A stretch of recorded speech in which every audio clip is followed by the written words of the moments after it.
আসসালামু আলাইকুম। এই ভিডিওতে আমরা ডেসিমাল টু বাইনারি কনভার্সনের আমাদের বইয়ে যে এক্সাম্পল 1.1 রয়েছে তা বোঝার ট্রাই করব। তো আমাদের এখানে বলা রয়েছে কনভার্ট ডেসিমাল 41 টু বাইনারি।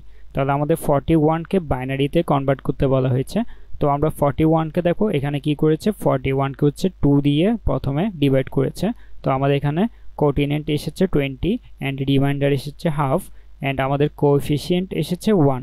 অর্থাৎ এখানে আমাদের 41কে 2 দিয়ে ডিভাইড করলে আমরা 20 পাচ্ছি অ্যান্ড আমাদের যে রিমাইন্ডার তা এসেছে আমাদের হাফ। তো আমরা যদি কোএফিসিয়েন্ট নিই তাহলে আমরা পাবো হচ্ছে 1।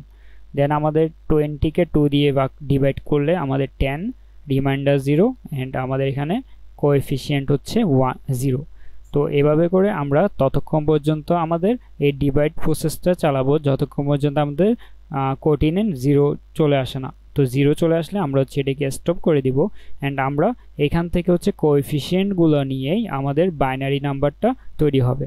তো আমরা যদি এটিকে arithmetic process can be manipulated মোর কনভিনিয়েন্টলি, তো আমরা যদি কনভিনিয়েন্ট প্রসেসটা দেখি আমাদের এখানে আমরা জাস্ট ইন্টিজারটাকেই নিব, ইন্টিজারকে হচ্ছে আমরা 2 দিয়ে ডিভাইড করতে থাকবো আর এবং আমাদের রিমাইন্ডারগুলোকে পাশে লিখতে থাকবো। তো আমরা 41কে যদি 2 দিয়ে ডিভাইড করি আমরা 20 পাই অ্যান্ড রিমাইন্ডার পাই 1। দেন আমরা 10কে ডিভাইড করি, দেন আমরা 0 পাই, দেন হচ্ছে আমরা 5। এভাবে করে হচ্ছে আমাদের যে রিমাইন্ডারগুলো আসবে তাদেরকে হচ্ছে আমরা নিচ থেকে উপরের দিকে যদি আমরা লিখে ফেলি এবং তাকে যদি আমরা 2 বেস দিয়ে লিখি তখন হচ্ছে আমরা এই বাইনারি নাম্বারটি পেয়ে যাব। তো এভাবে হচ্ছে আমাদের ডেসিমাল টু বাইনারি কনভার্সনটি করা হয়।